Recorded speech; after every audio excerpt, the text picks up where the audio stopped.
यांना 75व्या प्रजासत्ताक दिनाच्या हार्दिक शुभेच्छा. आता बरेच विद्यार्थी आहेत की ज्यांना मराठी समजणार नाही, त्यामुळे मी हिंदीमध्ये सुरुवात करतो. सुरुवात म्हणजे पूर्ण भाषण हिंदीमध्ये करतो. देखिए आज 75 यानी 75वां हम गणतंत्र दिन मना रहे हैं. इस दिन हमें इतिहास भी देखना है. अभी जो हमारा वर्तमान है वो भी देखना है और आज का दिन भी हमें अच्छे से उसको संभालना है. ये देखते हुए मैं कुछ टिप्पणी करूँगा, कॉलेज के बारे में भी बताऊँगा. पहले मैं बताता हूँ कि आज हमारे जो गेस्ट थे वो सभी प्रकार के थे और इसमें मैं उस बार जो हमारे गेस्ट थे वो राजकीय भी थे, सामाजिक थे, धार्मिक थे, सभी प्रकार से आज हमें गेस्ट यहाँ पे हमने बुलाए थे. आज देखिए अगर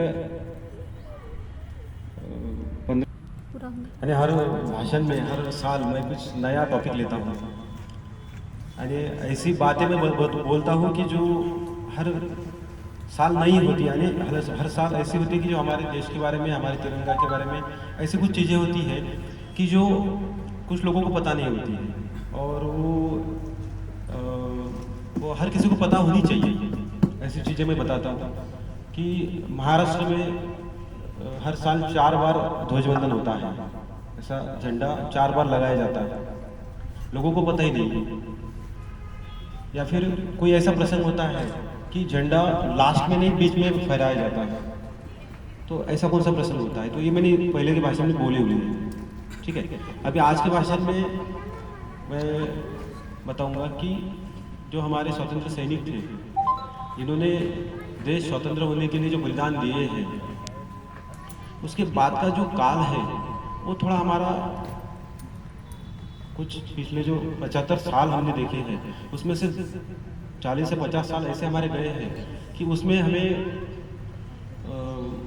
देश को, पूरे देश को ऐसे कुछ प्रसंगों का सामना करना पड़ा कि उससे देश पीछे आ गया.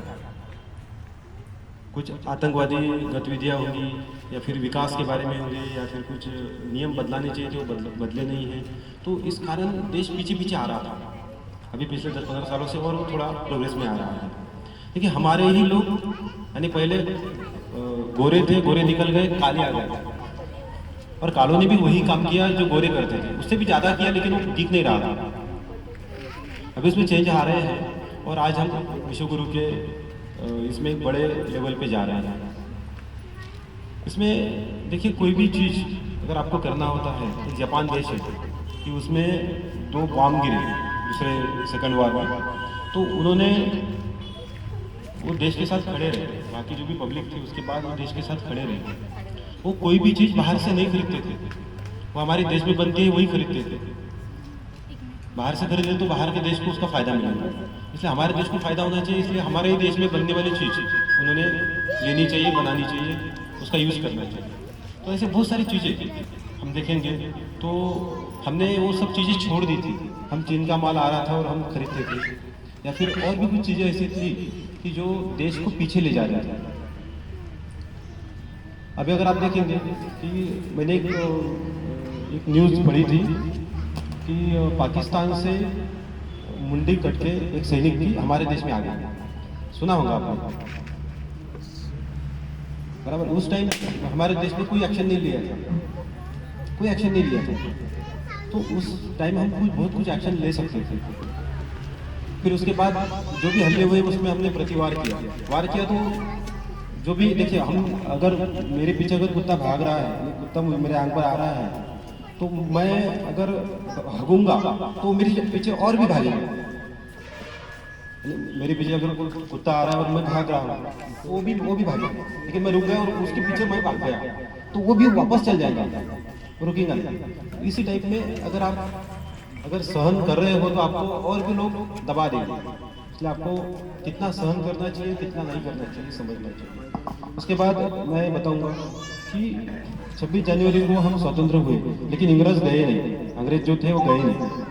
15 अगस्त को अंग्रेज गए नहीं. उनका कहना था कि भाई आपका कुछ ऐसा संविधान बनाइए, संविधान नहीं, कुछ ऐसा आप एक कॉन्स्टिट्यूशन बनाइए और उसमें आपका देश चले, ऐसा एक बनाइए, उसके बाद हम देश चलेंगे। तो ये कब बन गया, कोई बता पाएगा? संविधान कब बना? नहीं, गलत। संविधान कब बना?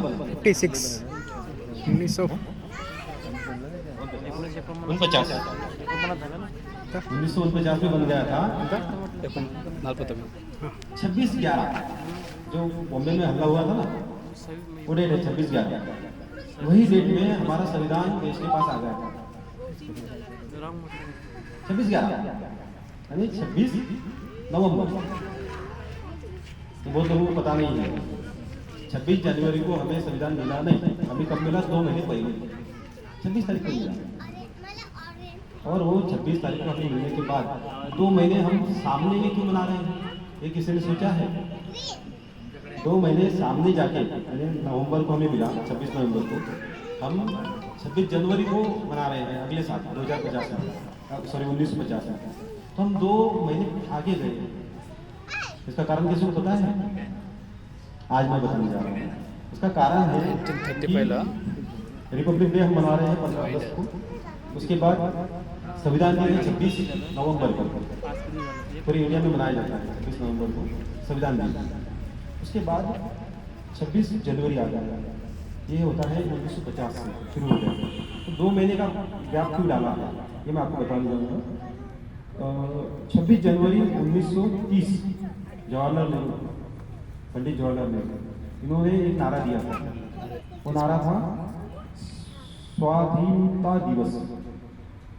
कौन सा? 26 जनवरी, आज का दिन जो है, ये दिन कौन सा था? स्वाधीनता दिवस। हमें अंग्रेज जब चाहे जब स्वतंत्र दे, लेकिन हम खुद स्वतंत्र लेंगे, ऐसा पंडित जवाहरलाल नेहरू ने बोल दिया।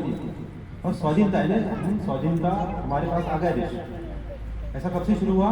1930 से, 26 जनवरी 1930। फिर भाई 1930 से लेकर 1947 तक ये दिन मनाने जा रहे हैं। कौन सा? 26 जनवरी मना रहे हैं। अब से 1930 से मना रहे हैं 26 जनवरी। फिर भाई 2 महीने हम आगे अगर लेते हैं तो वही त्यौहार आगे भी चलते रहेगा। कौन सा? स्वाधीनता दिवस। संविधान तो मिल गया, लेकिन इसको अगर हमने 2 महीने सामने ले लिया तो 26 जनवरी ये 1930 से जो शुरू है, तो इसको ये बंद नहीं होगा, इसको हम कंटिन्यू करते रहेंगे। ऐसा सोचते हुए ये दिन यहाँ से शुरू हो गया 26 जनवरी। समझ में आ गया? संविधान दिन अलग है, संविधान जो इंडिया को मिला वो अलग है, और तब से हमारा संविधान, इंडिया का संविधान शुरू हो गया। ये सबसे पहले कितने किलो का होगा? जो लिखा था पहला, कितने किलो का होगा? ये भी एक इम्पोर्टेंट चीज़ है, हमें पता होना चाहिए कि ये है 13 किलो का। 13 किलो संविधान का जो वजन था वो 13 किलो, और इसमें 22 भाग है, इसमें 975 अनुच्छेद है, और अनुसूची है 8। उसके ऊपर अनुसूची और उसके ऊपर और भी है, और बहुत ज़्यादा जो होते हैं ये और ज़्यादा है, लेकिन इसकी मेन में बता रहा हूँ इतना ही संविधान का। और आज के दिन ही संविधान का ज़्यादा महत्व है।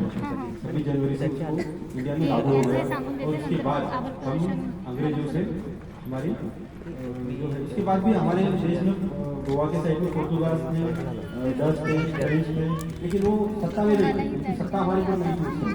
अंग्रेजों ने सत्ता ले ली थी, और अंग्रेजों के बाद हमारे पास किसी की सत्ता नहीं है। और आगे मुझे ऐसा लगता है कि हम इतने प्रगल्भ हो गए हैं कि आज इंडिया के 70% के लोगों के पास मोबाइल आ गया है, उससे भी ज़्यादा होगा। उसके बाद फोन पे, गूगल पे हम यूज़ करते हैं।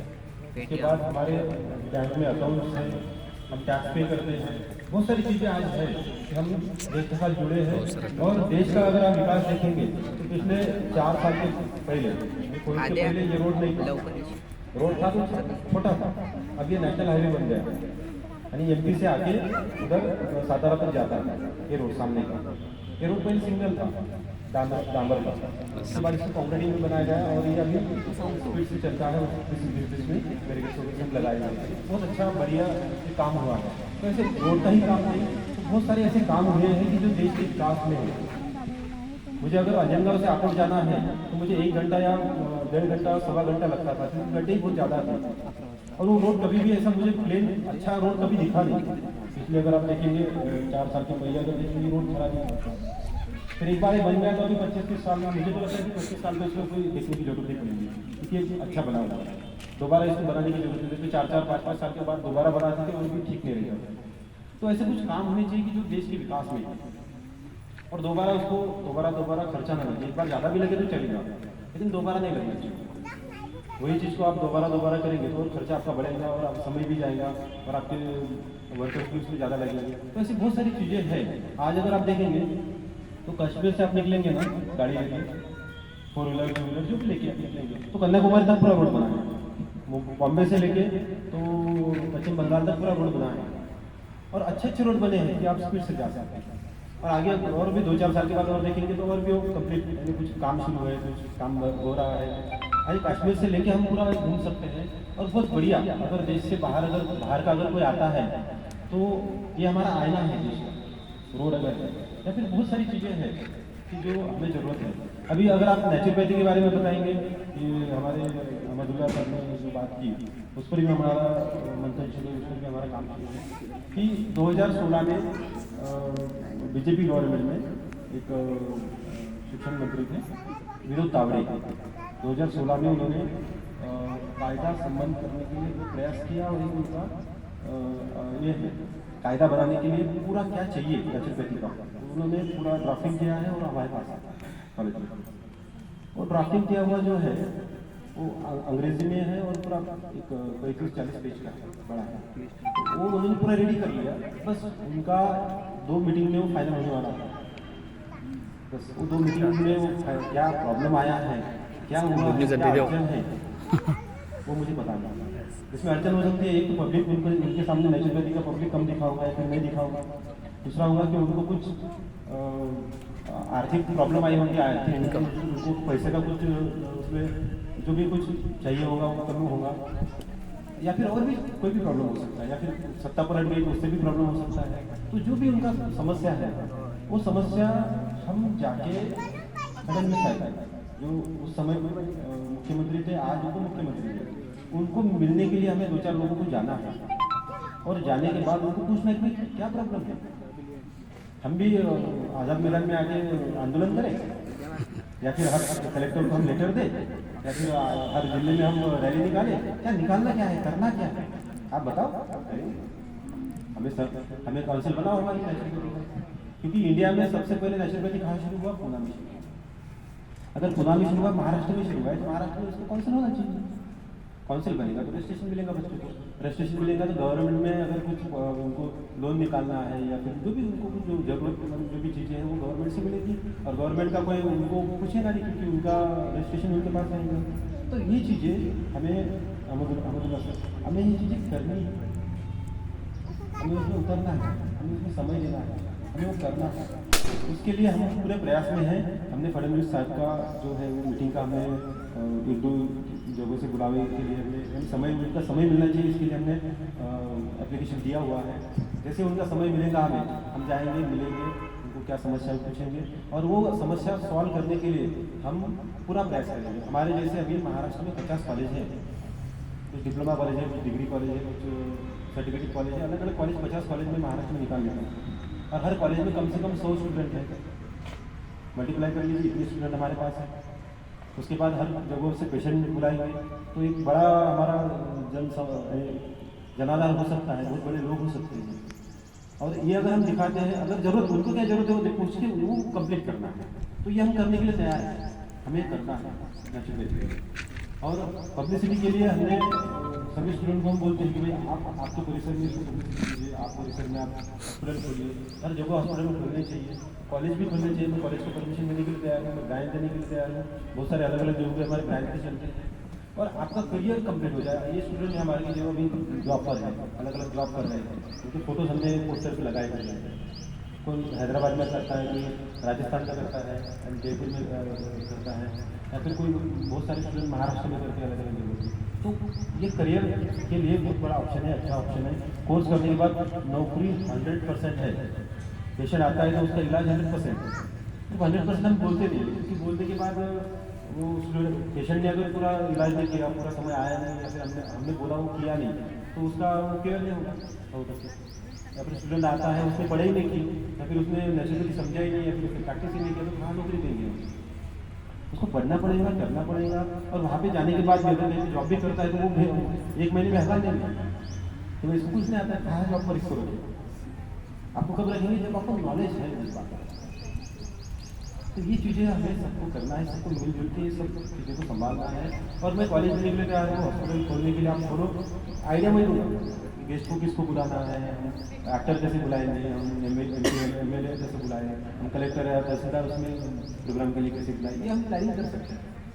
या फिर अगर मैं अकेला हूँ और मेरे पास उतना फंड नहीं है, ऐसा नहीं कि खुद को हॉस्पिटल खोल, तो 5 लोगों को मिल के आप हॉस्पिटल खोलो। पहला मंजिल जो है उसमें 5 कैबिन बना लो, 5 लोगों का। दूसरे मंजिल पर आईपीडी करो, तीसरे मंजिल पर ओपीडी करो, जो भी आपको करना है। उसमें सबसे लास्ट योगा का सेशन डाल दो, मर्थ का हाइड्रोथेरेपी का बीच में डाल दो, ऐसे सब बिल्डिंग में आप कर सकते हैं। उसी के बाद अगर वो सिस्टम अगर आप करते हो तो 5 लोग मिलकर एक बड़ा हॉस्पिटल खोल सकते हैं, मल्टीपर्पज हॉस्पिटल कर सकते हैं। ये आपका फ्रेंड है जो स्किन डिसीज पर काम करेगा, एक फ्रेंड है वो हार्ट यानी हड्डी का जो है ऑर्थो का वो प्रॉब्लम सॉल्व करेगा, एक है कि वो सिर्फ शुगर के पेशेंट देखेंगे। तो कोई पेशेंट आता है तो भाई ये पेशेंट किसका है, रिसेप्शनिस्ट के पास आने के बाद वो इसको इधर भेज देगा, इधर भेज देगा, इधर भेज देगा। पूरे गाँव के जिले के पेशेंट आपके पास आ जाएंगे, तो वहाँ पे जाओ, सभी इलाज होता है मल्टीपर्पज हॉस्पिटल में नेचुरल। तो ये आइडियाज मेरे पास बहुत सारे हैं, बस आपको सामने आना है, करना है। बहुत कुछ चीज़ें कर सकते हो, ऐसा बड़ा परिसर चाहिए ऐसा नहीं है, कॉलेज है इसलिए बड़ा परिसर चाहिए। अगर आप हॉस्पिटल खोलते हो तो एक बिल्डिंग में आप 3 मंजिल कर दीजिए, 3 मंजिल में आपको वो हॉस्पिटल चलेगा और बहुत अच्छा चलेगा। तो बोलने के लिए बहुत सारी चीज़ें हैं, फिर मैं ज़्यादा बोलूँगा नहीं, ज़्यादा हो गया है कि मैं इसको जल्द ही समाप्त करूँगा। मेरा अभी प्लानिंग शुरू है कि जैसे मैं कुछ बोलता हूँ तो पब्लिक सुनेंगी, मैं कुछ बोलता हूँ तो पब्लिक सुनेंगी नहीं सुनेंगी, क्योंकि मैं कौन हूँ, मेरा क्यों सुनेंगी? कोई मुख्यमंत्री आएगा, कोई जना महाराज आएगा तो उसका सुनेंगे ना, मेरा क्यों सुनेंगे?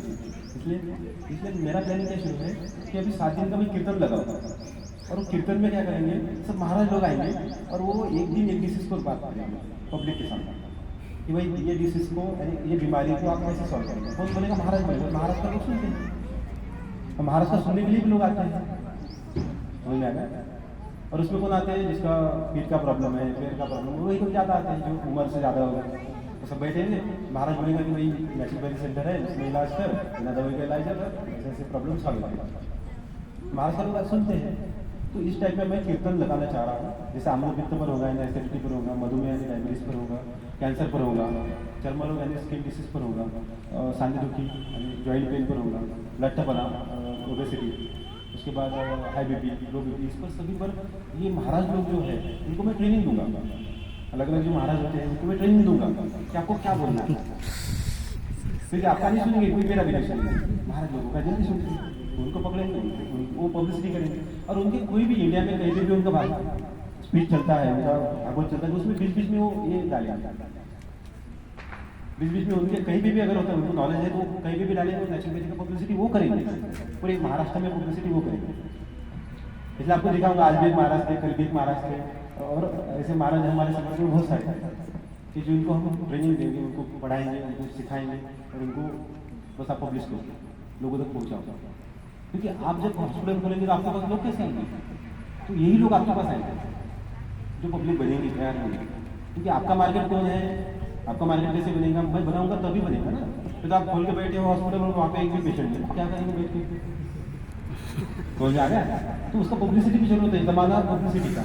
आप अगर 50 पैसे का चॉकलेट या 1 रुपये का चॉकलेट दिखाने के लिए टीवी का 50,000 का, 1 लाख का, 2,000 का एडवर्टाइजमेंट लगता है, तो 2 लाख, 5 लाख, 10 लाख का होता है एक रुपये की चॉकलेट का।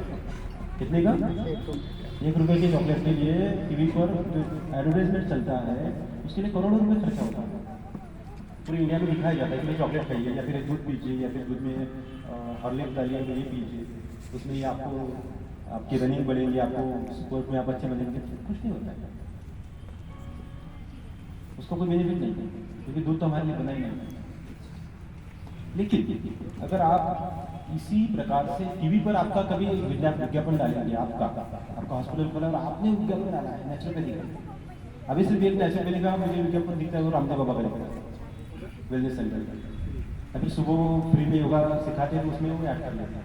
अभी हम फ्री में योगा शुरू कर रहे हैं, मैदान हमने बनाया है, इसमें लोग आएंगे फ्री में योगा सीखेंगे और उनको हम उसमें अवेयर करेंगे कि अपनी नेचुरोपैथी का ट्रीटमेंट भी कर लो। समझ में आ गया?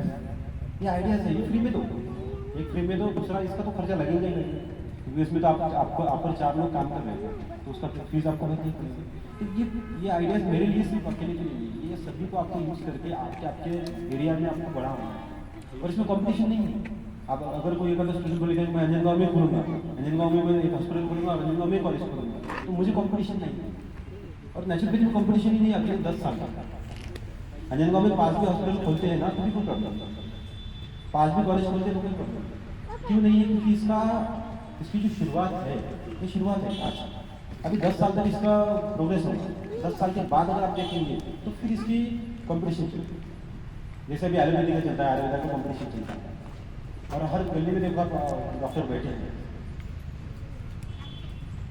और हमारे पास पेशेंट वाले सबसे लास्ट आता है, वो शुरुआत में नहीं आता है। अगर मुझे बुखार है तो मैं नेचुरोपैथी की नहीं जाऊँगा, तो मैं इधर जाऊँगा एलोपैथी।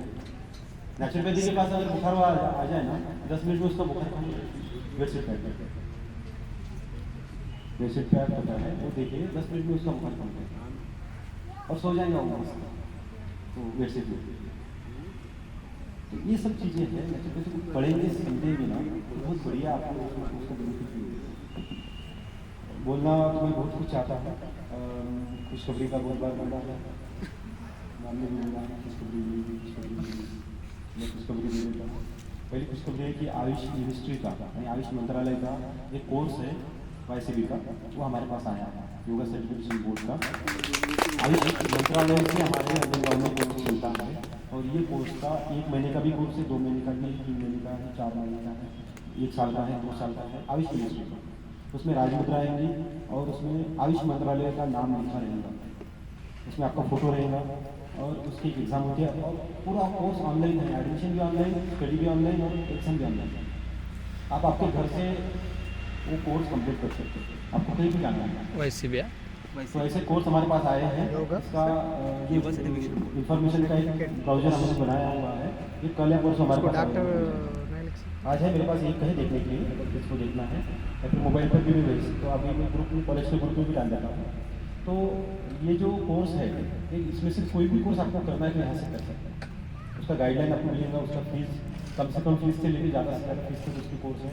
उसमें आप मास्टर कर सकते हैं, उसमें आप डिग्री कर सकते हैं और योगा टीचर बन सकते हैं। और ये कोर्स करने के बाद आपको गवर्नमेंट के लिए, अभी गवर्नमेंट की कोई भी जगह निकलती है, क्योंकि आयुष मिनिस्ट्री का कोर्स है, गवर्नमेंट के कोई भी हॉस्पिटल में जगह निकलती है तो आपको YCB के कोर्स बोलते हैं, YCB level 1, YCB level 2, YCB level 3 ऐसे बोला जाता है। YCB लेवल 1 है तो आपको जॉब मिलेगी, YCB लेवल 2 है तो आपको जॉब मिलेगी, ऐसा बोला जाता है, यानी लिखा होता है कि ये आपके पास है तो आपको जॉब मिलेगी।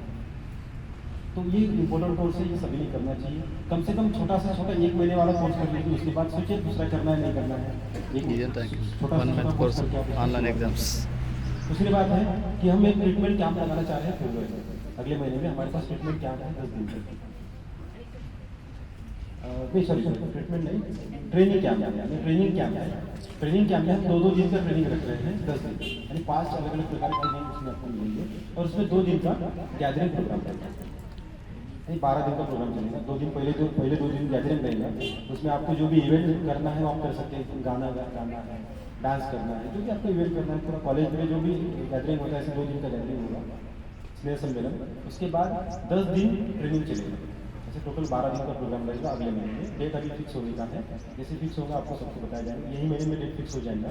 और उसका फीस रहेगा 2 दिन का, पहले 2 दिन फ्री रहेंगे जो हमारे स्नेह सम्मेलन के हैं, उसके बाद दूसरे 2 दिन का 2000 रुपये फीस रहेगा, जिसमें रहना खाना फ्री रहेगा, कॉलेज की ओर से रहना खाना और आपको ट्रेनिंग, ऐसा 2000 रुपये 2 दिन का चार्ज आएगा। उसके बाद अगर 2 दिन का दूसरा ट्रेनिंग लेना है तो उसके लिए 2000 अलग भरना पड़ेगा, तीसरा ट्रेनिंग लेना है तो उसके लिए 2000 अलग भरने पड़ेंगे, या फिर आपको कोई ट्रेनिंग लेना नहीं तो फीस भरने का कोई मतलब नहीं। लेकिन उसमें से कोई भी ट्रेनिंग आपको पसंद है तो उसमें से बीच में भी 2 दिन का आपको लेना है तो ले सकते हैं, तो मुझे पहला पसंद है, दूसरा पसंद है, मुझे तीसरा चाहिए। यानी कपिंग थेरेपी है, फिजियोथेरेपी है, मड थेरेपी जो हमारा नेचुरोपैथी का है वो सिर्फ पूरा सिखाया जाएगा। और रोज़ योगा रहेगा उनके लिए, योगा कंपलसरी रहेगा। योगा के बाद उनको अलग अलग ट्रेनिंग दिया जाएगा, उसमें एक्यूपंक्चर रहेगा, एक्यूप्रेशर रहेगा। तो अलग अलग ट्रेनर, पूरे इंडिया से अलग अलग ट्रेनर हमारे पास हम बुला रहे हैं। ये आपको ट्रेन होने के लिए आपको ये ट्रेनिंग कैंप होता है। और ये हमारा 12 दिन का प्रोग्राम रहेगा। इसका जल्द से जल्द आपको एक इन्फॉर्मेशन का ग्रुप भी आएगा, और हम उसका कल परसों अभी एग्ज़ाम शुरू है तो आपको और भी डिटेल्स का बताएंगे, उसकी पूरी जानकारी आपको देंगे। उसके बाद हम इప్పుడే వచ్చిన आरोग्य कीर्तन का मैंने बताया, ये भी कोई कुछ कभी आरोग्य कीर्तन शुरू करने जा रहे हैं। और आरोग्य कीर्तन सिर्फ भजनगांव में रहेगा ऐसा नहीं है, ఈ నెలల్లో నచ్చిన अलग अलग जगहों पे जाके, यानी मैं नासिक में भी 7 दिन का प्रोग्राम रख सकता हूँ, नागपुर में 7 दिन का प्रोग्राम रख सकता हूँ, कोई मंदिर के पास, कहीं भी जो भी मैदान मिलेगा वहाँ पे रख दीजिए और पब्लिसिटी कर लीजिए। और वो 7 लोग आएंगे तो 7 दिन का अलग अलग अपना स्पीच दीजिए, और सब डिसीज पर बोलिए, सब बीमारियों पर बोलिए। ऐसा इस टाइप में हम प्रोग्राम करने जा रहे हैं। इसमें हम बोलेंगे आरोग्य कीर्तन, उसका हेडिंग रहेगा आरोग्य कीर्तन। कीर्तन रहेगा लेकिन आरोग्य का रहेगा, यानी हमारे हेल्थ रिलेटेड कीर्तन का। तो इसी के साथ सभी को शुभेच्छा देते हैं। हमारे 75 साल हमें आज पूरे हो गए हैं हमारे प्रजासत्ताक को। और हमारे कॉलेज के प्रोग्रेस के बारे में भी मैंने आपको बताया कि हम अलग अलग प्रोग्राम में जा रहे हैं। अगले महीने की जो खुशखबरी, मैंने आपको 4 खुशखबरी बताई है। पहली खुशखबरी जिसको मैं आपको एक बार मिलता हूँ, पहली है YCPT आयुष मंत्रालय के कोर्स आए हुए हैं। दूसरी है कैंप हम लेने जा रहे हैं 10 दिन का।